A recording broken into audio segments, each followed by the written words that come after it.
Shall I start again, Mukesh? Well, anyway. No, it's okay. You can just go on. Yeah. My name's James Barland. I joined SAP in 1994 when R3 was a boy.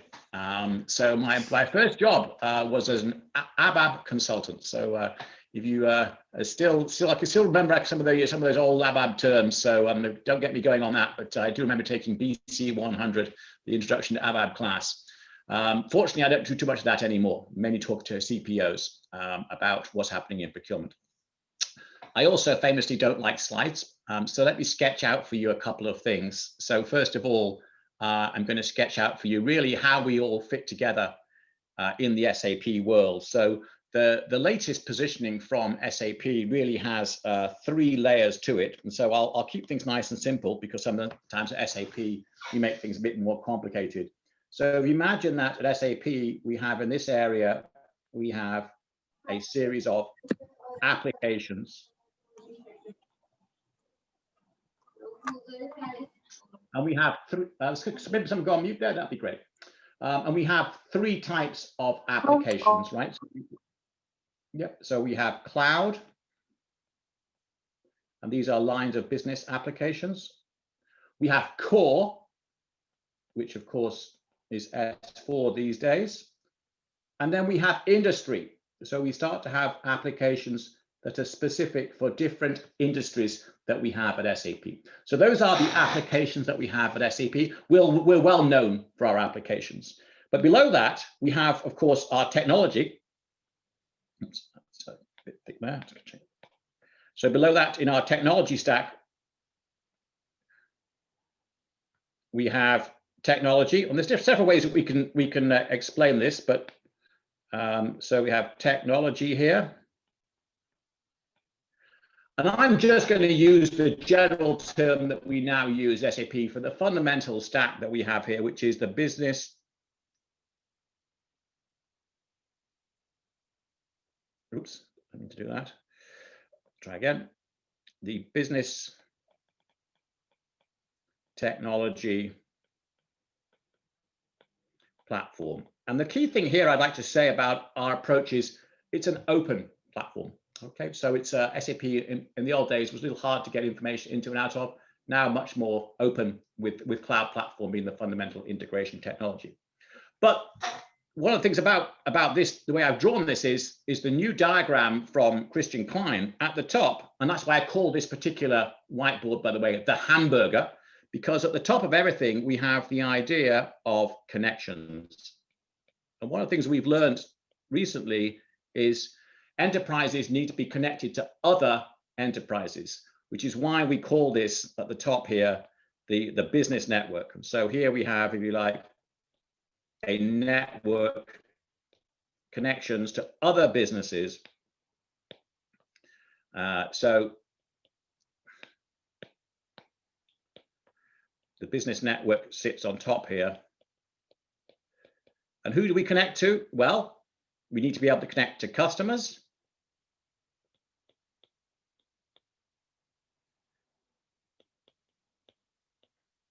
We need to be able to connect to external employees. And we need to be able to connect to, of course, suppliers. So this is a key part about procurement, of course, is the way that we connect across companies. And then finally, we're going to talk in a minute about procurement, and the 3 main parts of procurement, I like to say, obviously a complex business process is, well, there is sourcing, then there's buying, and then there's paying. And the SAP world, of course, everything's fully integrated together. So we draw this as a loop here, like that. All right, so that's how I explain what SAP is all about. So again, just sort of summarize really, and this is positioning I think you should see, I think, throughout the rest of your SAP presentations is, again, this, I call this the hamburger, and there are 3 layers to SAP. We have applications, 3 types, cloud, core, and industry, a technology layer, business technology platform, and then on the top of that, we have our connections to the outside world. And then now we're going to go into a little more detail about the procurement business flow, which I call source, buy, pay. All right. Any questions so far on what I've drawn? You can use the chat window. So we have that available, right, Mukesh? So if everyone use your little chat window, that'll be great. If any questions about what I've drawn so far or how it fits in. Yeah. Or if someone has a question, you can also raise a hand and I can Raise probably your hand or come off mute. Lots of ways to do it. Go on the camera and wave like this, whichever works for you. Okay. So before we move on, one observation on this is I came from the Ariba world, and of course my colleagues at SAP come from the S4 world. But on this diagram, you'll see that it's one technology platform now.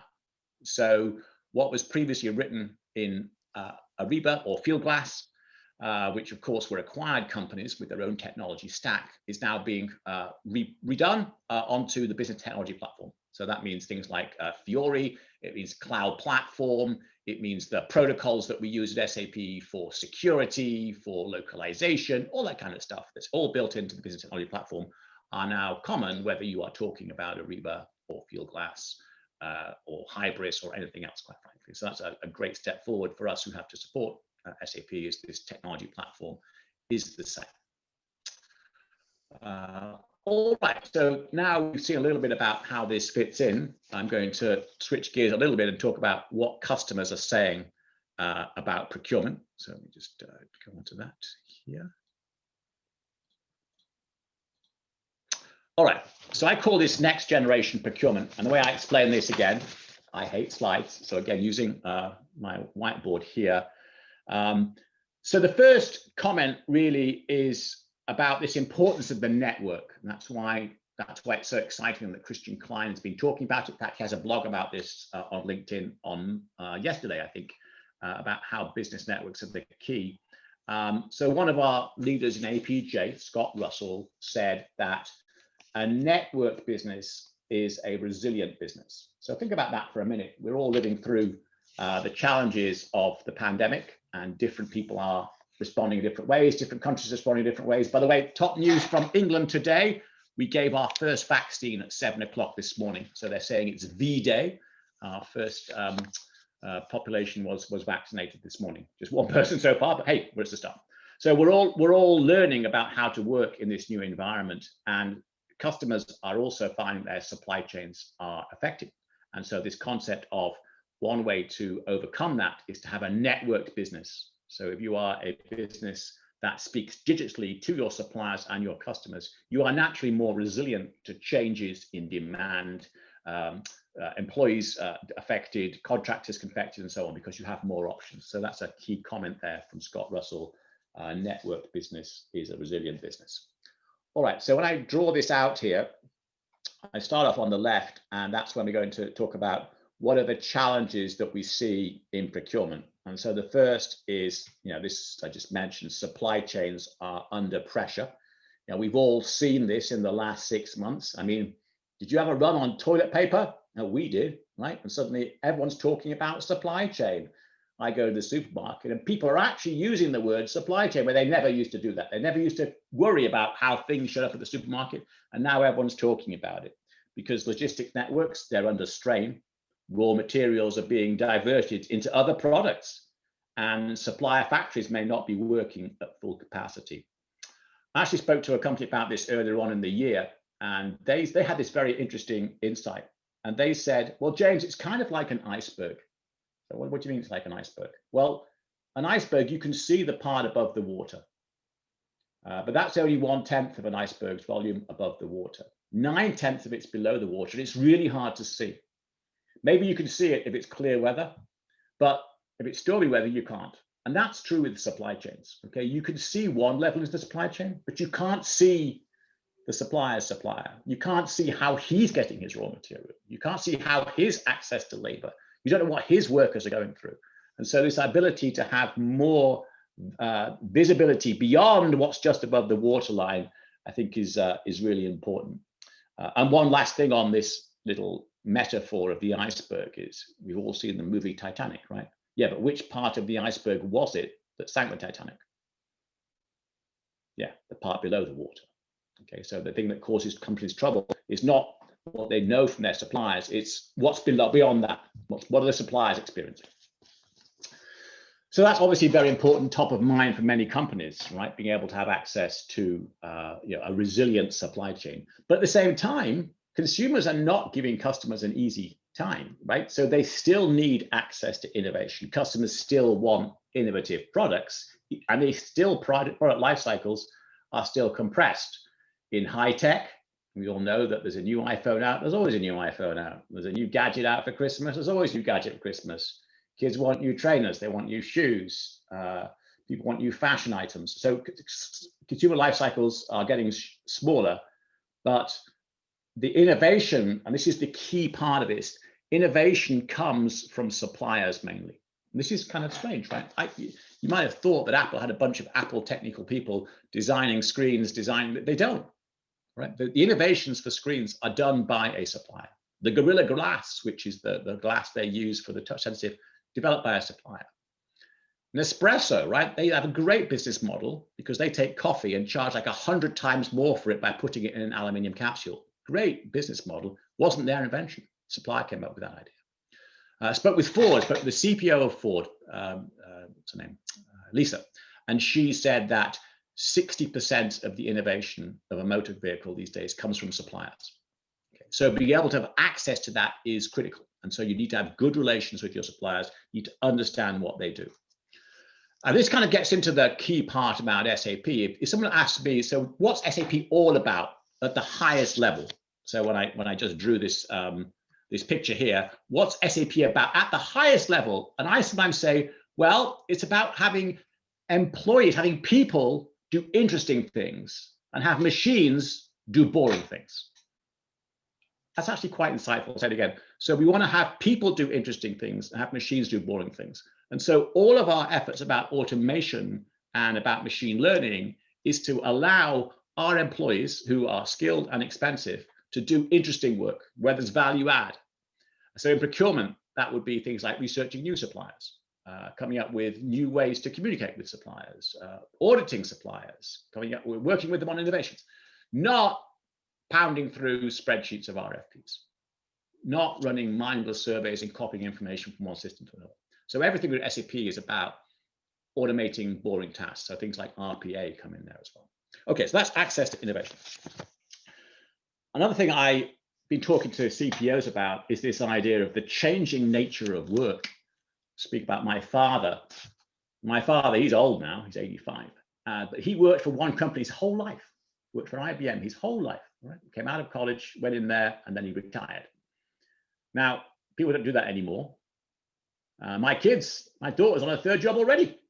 And so people are on much faster cycles, and they're doing many more things at the same time. There's a lot more gig work, a lot more consulting, and so on. So the old idea of, we need to manage my employees on payroll, they go through training and hiring, that's not true, since in most companies, and an interesting stat here from Oxford Economics, is that 42% of the work that is done by companies is done by non-employees, some by outsourcers of different type. So I know that many people outsource work to India for all sorts of reasons. There are call centers and so on, but also higher value tasks, like we outsource a whole project to Infosys. Right? So the idea of working with temporary workers, with contractors, with suppliers who are giving a managed service is super important. Okay, and so we have to make sure that we are treating that the same way. That's also part of procurement, because in some ways you are buying a service, and so we talk about that. And so bringing that in is important as well. I'll give you a little insight into that. So two customers that we have, very similar businesses in manufacturing, automotive, and when the pandemic hit in March, one company had field glass, and within 4 hours they knew exactly who everybody was on site, so they could all have the right information about working from home, have the right information about what was going to happen to them, access to the appropriate masks or whatever, right? Within 4 hours. The other company, very similar company, didn't have field glass. Took them weeks to figure out who actually comes on our site, who comes here, what do they do, who do they work for, how do I get in touch with them? And so it became very difficult for them to communicate. So something small, such as who actually comes to my factory in a given day, because most people do that are not my employees, becomes fundamentally important when something like pandemic hits. Social responsibility, we hear more and more about this. My ultimate boss at SAP is Adaire Fox-Martin. This is key to her. She wants to show that SAP can be a company that does good in the world. In fact, one of our mottos is, Mukesh, give us the SAP motto, to run better and help companies run better and do good. So how can we do that in procurement? Well, actually, it turns out the procurement is a big deal here. Who companies buy from is actually critical to how much carbon footprint there is, how much energy they use, what type of suppliers they engage with, what those suppliers do, how they're involved with apprentices and so on. Most of those decisions come through the procurement department. So if your company wants to change in any way its ethical or social footprint, they need to speak to procurement. And at SAP, we have now tools to help them do that. For instance, you can go to the Ariba network and say, I'd like to put this out to bid and make sure I have in the US a minority supplier bid for it. Okay, I'd like to search for somebody who is local to this factory. I don't want a multinational, I want to find a local supplier. Okay, so these are things that are now more and more important. And of course, at SAP, we don't inherently know this, we use partners. And this is a very scalable model. So we use partners for different ways to certify and check suppliers. So whatever you're looking out for, whether that's making sure there's no unethical labor practices or using indigenous populations correctly or efficient energy, whatever the thing is, there are partners who can help certify that. That can help you in RFPs and so on. And then finally, in procurement, I've been in procurement a long time. This one never goes away. Okay, I call this the old normal, savings. You've got to save some money. Okay, so that's the old normal. So there's a lot going on in procurement. Again, I spoke to CPO of Lloyds Banking Group, one of the largest banking companies that we have in the UK. George Booth, he said that, it's raining and you can complain about the rain, which, it's terrible this year, 2020 really sucks. Or he said, you can learn to dance in the rain. Okay. So you can treat 2020 as a way, you know what, it gives opportunity to fix up things. Okay, so our employees are more empowered. We're now working from home. We're using more remotes and so on. All right, so the way I designed this is red is bad on the left. So that's not great. So what are the enablers that we have to help us some of these challenges? And so the first one, I hinted at already, is the idea of, we call the term autonomous procurement. Sometimes you can call this RPA, which stands for robotic process automation. And this sort of summarizes what we're about. And, so the gentleman from Henkel, right? Henkel's a big chemical company, good SAP customer based in Germany. And his CPO, Bernard, says, we need to simplify our work and focus on what really matters. That's a good thought, isn't it? A lot of times we think, why might work so complicated? Again, this idea of have people work on tasks that are value added. Everyone has strategic projects, and this is certainly true in procurement. We have things we never quite get to because we're swamped with mundane stuff.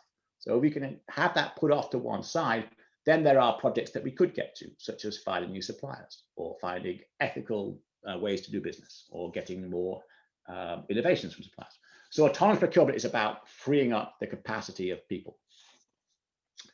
So following on from this, once we free up a bit of time, the intelligent enterprise, which we all know is what SAP is all about, the intelligent enterprise can now get to work and we can get insights from right across the company. So one of the great things about working for SAP, which I never had in the old days when I was at Ariba, so I came to SAP from Ariba, was that if we had an insight such as this supplier, he should be put on hold, it's very hard to make sure that happens across the whole enterprise.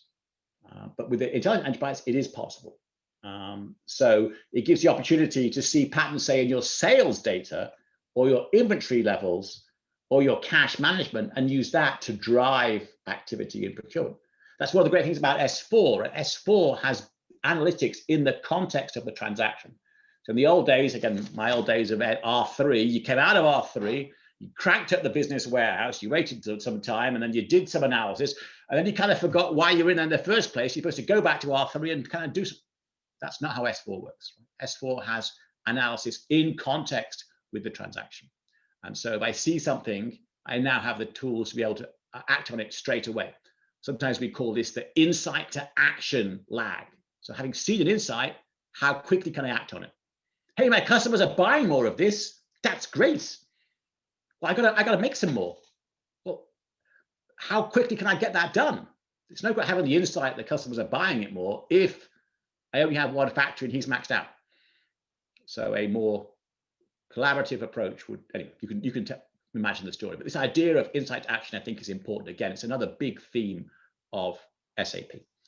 Now, an old story, not spend too much time on this, end-to-end integration. So when something happens in one part of the system, it's integrated. But in the world of procurement, there are actually 3 ways that this happens. So this is sort of instructive on the previous diagram that we had.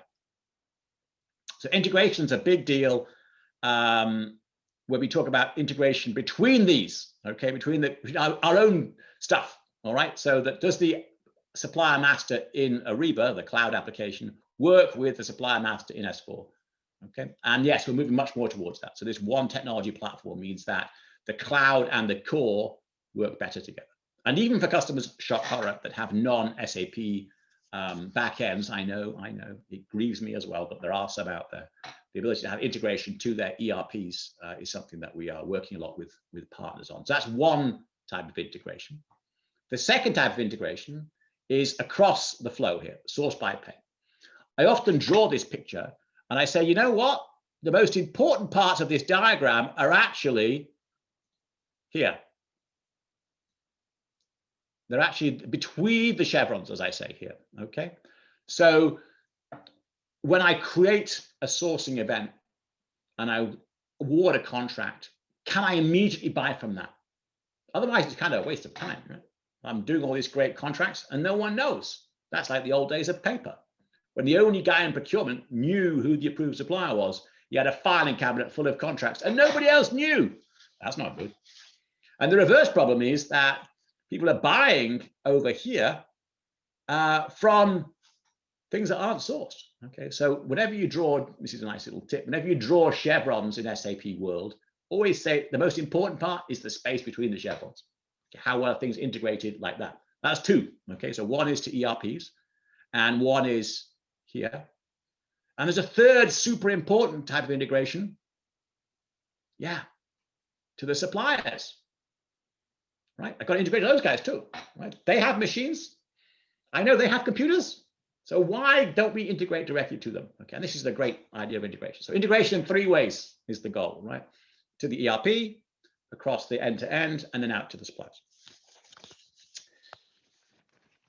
Okay, so I'm not going to spend too much on the next one because it's not really my thing, but the architecture of the business technology platform is something we're taking more and more advantage of. Again, in the old days of Ariba, we had to write our own stuff. We wrote our own chatbot a couple of years ago, and now what? That was a waste of time. Let's just use cloud platform. Okay, so a lot of things that we were doing on our own makes no sense. We're part of SAP, so we're now able to migrate those things to the technology platform. The important thing for our customers is this is happening ongoing. So one thing we did in the last couple of years, which is a lot of work and nobody knew, is we migrated the whole thing to the HANA database. That was pretty good, a lot of work, right? Did anybody know? Not really. So that's the great thing about being cloud, is how we actually construct things is not that important. But obviously for internal reasons, it turned out to be very powerful because then we can roll out cloud platform. So it's a bit like having a building. If you have the builders in, you know, while you're living there, it's difficult, right? So, and that's happening right now. So we've got the builders in, if you like, in procurement, and we're, you know, changing a few things around, but the people still living in the house. So we can't have just knock it down and start again. So it's always more difficult to work on things with people around you. Here's an example.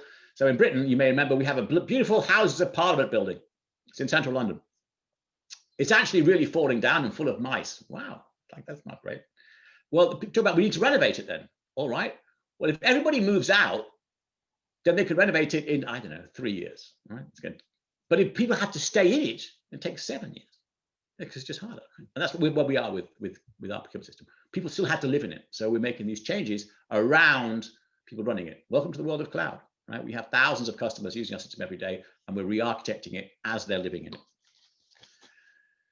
Last one, user experience. So this is one of the ways that Christian Klein's technology guidelines come into play. So although Ariba, S4, and Fieldglass have different heritages, with the latest user experience, which is Fiori 3.0, if you like that kind of thing, you really can't see the joins between Fieldglass, Ariba, and S4. So now I do demos, and people used to say, "Are you in Fieldglass now? I can't tell." Yeah, you're right, can't tell. And to some extent, the question, "Am I in Fieldglass?" becomes slightly meaningless. It's like being in S4 now and saying, "Is that MM or SD?" You know what? It doesn't really matter. Although those products, to some extent, have some heritage code behind the scenes, probably. We don't really sign out of MM and go into SD or go into SD to PP like in the old days of R3. But now the same is true across the procurement stack as well. And so user experience, of course, one of the aspects of that is for the casual user. And I quote here from Woolworths. So Phil, he's in Australia. He says that they have a program called Simpler for Stores. Woolworths is a big retailer in Australia. And they went live with 1,100 stores. That's a lot, right? And they had a one-page user guide. Imagine a one-page user guide. And they had 90% compliance to the right channel straight away. Okay. And this interesting one, 85% of catalog searches were found.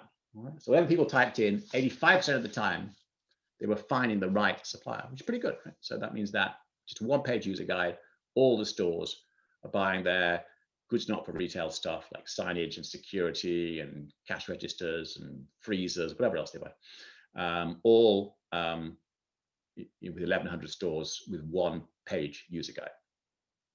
All right, so we've got bad news is red.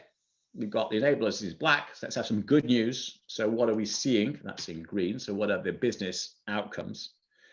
So the first is a persona-led experience. So this is one of the things that we've done a lot of work with is the different types of people touch procurement. There are contract managers, there are category managers, there are people doing accounts payable, there are senior managers, supply chain people.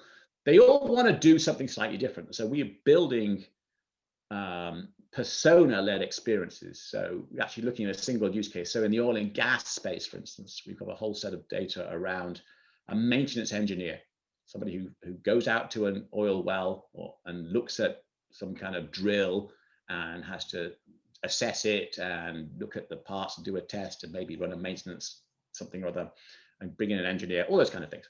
And so what kind of interface is right for him? Okay, well, a laptop where he searches for things isn't right. How about taking a picture of a part? Well, that sounds interesting. How about a mobile app where the contractor enters the hours? That sounds more important. How about making sure that the hours are booked to the right fixed asset in asset management? Well, that sounds important. How about making sure when the supplier promises to deliver an item, that gets put into the enterprise asset manager. And so when I do a maintenance report, I can see which ones are late.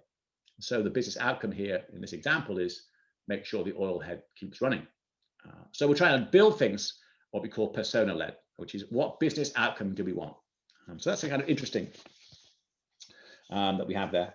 And then the next thing is, can we use SAP procurement for everything that people buy? And in some ways, there's a danger here, and our competitors do this, to go off on get so excited about catalogs. And yeah, catalogs are cute, they demo well, and they're like Amazon, so people understand them. Well, that's fine. We have a good catalog. Guided buying is pretty decent. However, most important things in the company, most big things, most expensive things aren't bought on a catalog. I mean, just think about your own personal life, right? Which of these items are bought in a shop with a traditional retail transaction? Your university education? Nope. Your utilities? Nope. Your vacation? Nope. Life insurance? Nope. Stocks and shares? Nope. A house? Nope. A car? Nope. None of these things are actually bought in a shop. So in most companies, the same is true. Most of the big important stuff is not bought with a catalog. So we want to make sure that when we say all spend, we don't just focus on cute little demo stuff. Hey, buy an Apple Pencil. That's kind of great. Yes, I know that's a nice demo, but that's not the way we buy 400 tons of steel. That's not the way we buy a hotel contract. So making sure we catch all spend. Broadly, this means direct materials, indirect materials, and services. That's why I've got those three little pictures there. So my example I used here is from BHP Billiton, big mining company. And this is Sandeep Singh, he's based in Australia as well. And his little tagline is, buying paper clips is kind of different from buying explosives. Yeah, well, that's true. I don't know how you buy explosives. I've never bought explosives, but if you're a mining engineer, you buy explosives, and how you buy them ain't the same way you buy paper clips. So I'm going to make sure that we track all spend. Next one's kind of interesting because this doesn't really rate so much about product, more about how at SAP we're delivering services to our customers. And this is about making sure that we work with them on achieving value in the way they want to. So I call this value-based adoption. So sometimes as a software provider, it's tempting to want to do stuff that's easy. So we can say, hey, it's live, go live and go home, we're done. And actually in cloud, it's really about adoption and making sure that the path they're on is aligned to the value the customer expected to get from the system. And so in procurement, there are decisions to be made about which categories you should roll out in which order, which classes of users should roll out in which order, which countries perhaps, which what are called buying channels perhaps. So the idea is don't just do the easy stuff. I've been on projects in the past where, hey, we've got the IT service, the IT spare parts catalog done. Everyone can buy an Apple Pencil. Yeah, okay. Well, that's not really going to provide the value we hope to get when we've got marketing out of control and we've got stock warehouses full of spare parts. We don't know why. So this is allows us to work with customers and partners on the right project plans to deliver the value. So value-based adoption. Next one's kind of interesting, the idea of community. So as you know, back to the previous slide here, this business network we talk about at SAP, it has about 4 million companies on it. Yeah, 4 million. And it has a few $1 trillion of spend on it. In fact, I once calculated that if you look at the total spend across the business network of SAP, it's bigger than the GDP of France. So it's a significant, I said, hey, should be next time they have one of those G20 summits, we should get invited because we're bigger than several of the countries in the G20. So we should be able to get good information from that. Okay, so there's lots of information about who to buy from, what people are buying, what the trends are, and so on. So we have the ability to use that in a community fashion. So benchmarks, for instance, so benchmarks of what's the best time to buy something, what's the good number of suppliers to have in this type of an RFP, what's the average approval time for this type of contract, so on. So we can give companies benchmarks around that. We have to be a bit careful here because we have to respect confidentiality and commercial privacy. So there's a balance here. We don't want to be somebody that just trades our customers' data away for short-term gain.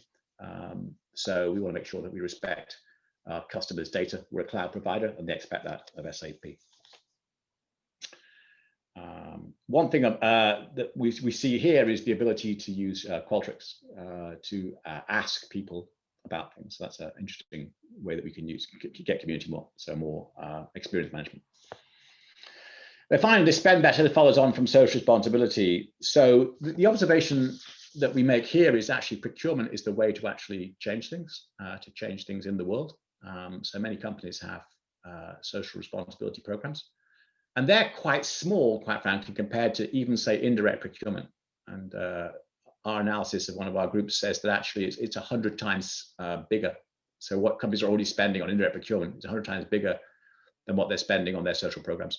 So wouldn't it be better to work on that large amount of money that's spent indirectly and find better ways to spend it by using social enterprises, by getting involved in things such as SAP's Plastics Cloud, which is trying to find suppliers that are able to reuse plastics. Lots of initiatives here, but the idea is, can we help companies redirect their indirect spend onto social enterprises? We do a very small thing here already in my company, SAP UK.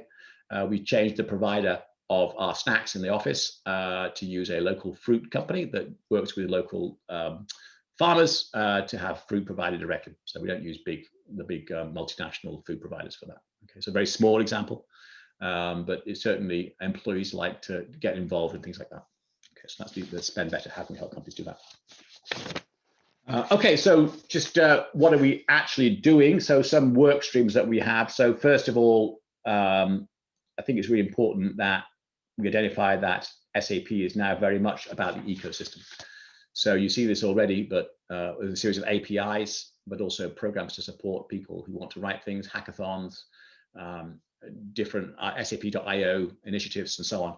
So again, my experience with Ariba was we used to be quite closed, but now we're on the cloud platform. Of course, lots of exciting things can happen. And so we're working with a lot of partners on ecosystem solutions. We've covered user experience already, but the idea of microservices is the key enabling factor here. So our guided buying user interface, which hopefully you've all seen, is all built on microservices. So the ability to have other things in there is possible. Likewise, our Ariba network portal for suppliers. So that's this thing here. So where suppliers sign on and get access to a screen, what screen do they see? Well, that screen's made of microservices. That's kind of interesting, right? Which means that you as a provider can put something on a supplier screen and another of their customers, because they have customers, right, can put something else on their supplier portal. So when they sign on to the business network, they see a bit from you and another bit from somebody else all on one screen. Okay, so this idea of assembling a multi-enterprise experience for suppliers is kind of interesting. And that's all done with cloud platform and microservices. We've covered this really, but this really is the key to everything. The SAP Business Network and bringing everything together. Again, read the post from Christian Klein that came out just yesterday on this. And I always say that this is why I like this diagram, because the networks, it's the bun on top of the burger, right? So there's your burger, there's the bun on the top of the burger, right? It's the outward connection. And I think companies too long have been looking inwardly, and it's time to see that most of the value that you're going to get is beyond. It's beyond your own four walls. It's out in the world with your customers and suppliers and other types of partners. And lastly, this is experience management. So this is Qualtrics, of course. And we put the wrong date on there. I should change that. Experience management means that we are using Qualtrics to ask suppliers. So, Mr. Supplier, how could we be a better customer for you? How can we be a customer of choice for you? How's your inventory situation? How's your access to funds? Do you need me to pay some invoices early because you're short of money? Let me know. Right. So there's a lot of asking of suppliers about how we are as a customer, and it's great for procurement people, because procurement people to some extent still always think that they have all of the power in the relationship, and that's not true, especially in an economy where there's a lot of supply chain disruption. So imagine you are Pfizer, right? You're not short of people to sell your vaccine to. That is not the problem. So you want to be a customer of choice, that is for sure. To get hold of something that's very hard to get, that has limited supply. That's becoming more and more common with minerals or skilled workers. I want to be a customer of choice so that you make your limited supplies available to me and not to my competitor. So how can I be a better customer is part of experience management. It's kind of a backwards way of thinking, but actually it's super important. So that's why we're wrapping Qualtrics into this as well. All right, Mukesh, I think I am done with my drawings. So maybe you want to open up for some questions for people and see how we do on that. Thanks, James, for sharing this perspective with us. So anyone has any questions for James, you can actually unmute yourself and ask your question.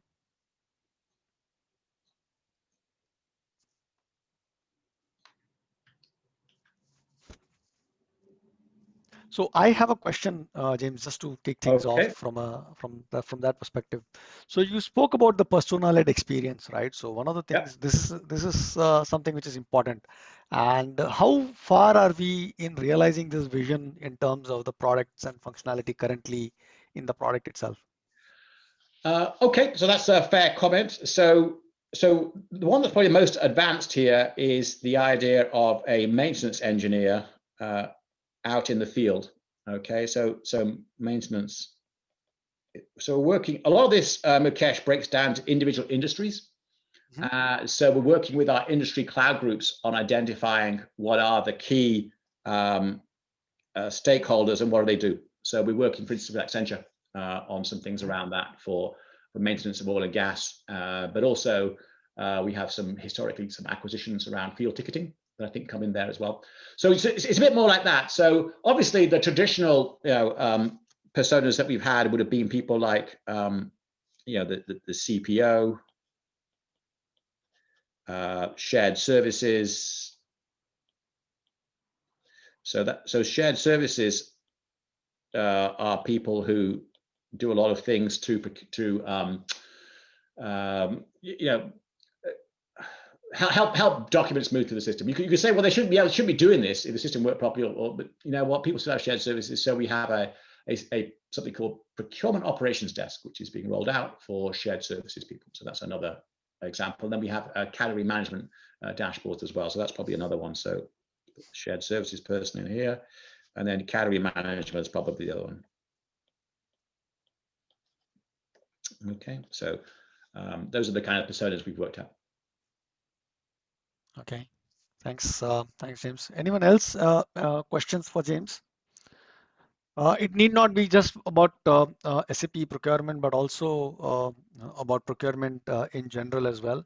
So James, I think one of the things that you shared, which I thought was very powerful, was the fact that typical indirect spend that organizations do is 100 times more than the overall CSR spend, and the kind of impact that they can have on societies is much significant than what they have with their CSR.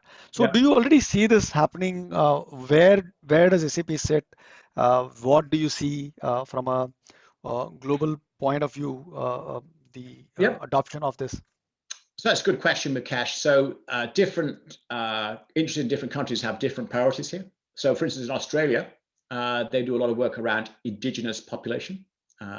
So they want to make sure that particularly these mining companies, but also everyone really has goals that they issue a certain number of contracts to certain indigenous suppliers. So we have one company that makes flowers, for instance, and so companies buy flowers for all sorts of reasons, and now they are an indigenous provider, and they're flagged that way, and we use a third party to help people find them. So that's one. We see similar approach in other areas. So in South Africa, for instance, where they are looking to reach out to historically Black enterprise companies and how they can help them. So one bank that we had wanted to make sure that suppliers could bid, even though someone was so small that didn't even own a computer. Crikey. Well, so get this, they're a bank, right? So they set the system up so that you could go to any bank, just like a regular bank, and respond to an RFP there. It's like, okay, because you haven't got a computer. So come to our bank, we'll set you up and you can respond to the RFP. So they reached out in that way. So there are a lot of different initiatives that companies do. And so we're trying to find a framework. So it's not so much that we will do this all centrally. We want to give people the tools and critically the partners to allow them to do those kinds of things. Nice. Thanks, James. Anyone else? That was Nedbank. So yeah. Sorry, someone was asking a question. I interrupted. Okay. You can use the chat or put your hand up or come off mute.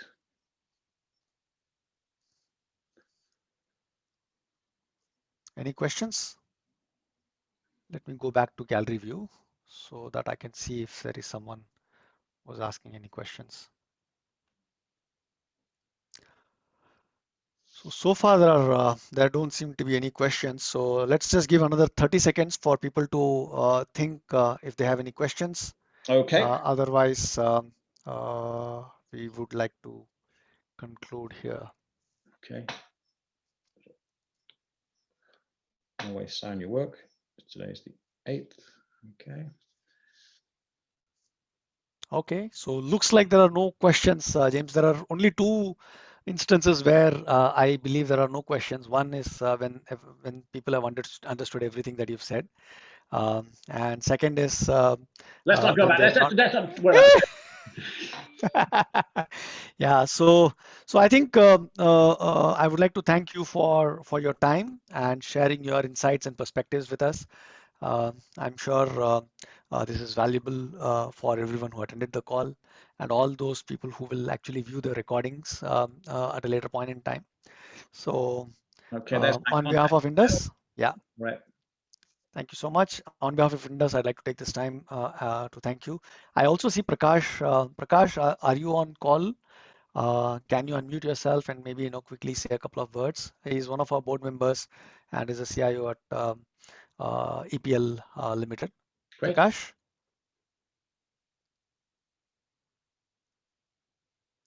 Okay, I think he dropped out. Okay. Yeah. Okay.